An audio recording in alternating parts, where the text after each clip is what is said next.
বাসার কেয়ারটেকার হিসাবে কাজ করত, এরকম আর কি বিভিন্ন ধরনের পেশা থেকে আসা। And ওদের কাছে একটা ওয়াকি টকি আমরা পেয়েছি, এই ওয়াকি টকিটা দিয়ে কি কাজ করতে, এই বিষয়গুলা এখনো আমাদের অনুসন্ধানে রয়েছে।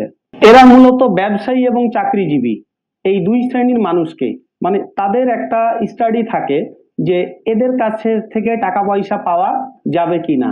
তো সাধারণত আমাদের পর্যবেক্ষণে আমরা যেটা দেখেছি যে ব্যবসায়ী এবং চাকরিজীবী এই দুই শ্রেণীর মানুষকে এরা বেশি টার্গেট করে। আমরা নগদ 4,000 টাকা উদ্ধার করেছি, সেই মোবাইল আমরা উদ্ধার করেছি, এবং এই মোবাইল ফোনে থাকা অন্যান্য আরো যারা ভুক্তভোগী আছে আমরা তাদেরকে এখন আইডেন্টিফাই করার চেষ্টা করছি। আমরা অফিসিয়ালি এটা এখনো পাইনি, আমরা অফিসিয়ালি এটা হাতে পাইলে আমরা এটা প্রয়োজনীয় আইনগত ব্যবস্থা গ্রহণ করব। এটা আমি একটু আগে যেটা বললাম যে আমরা এটা অফিসিয়ালি এখনো হাতে পাইনি, যার কারণে এটা সম্পর্কে কোনো তথ্য এই মুহূর্তে আমি আপনাদেরকে দিতে পারছি না।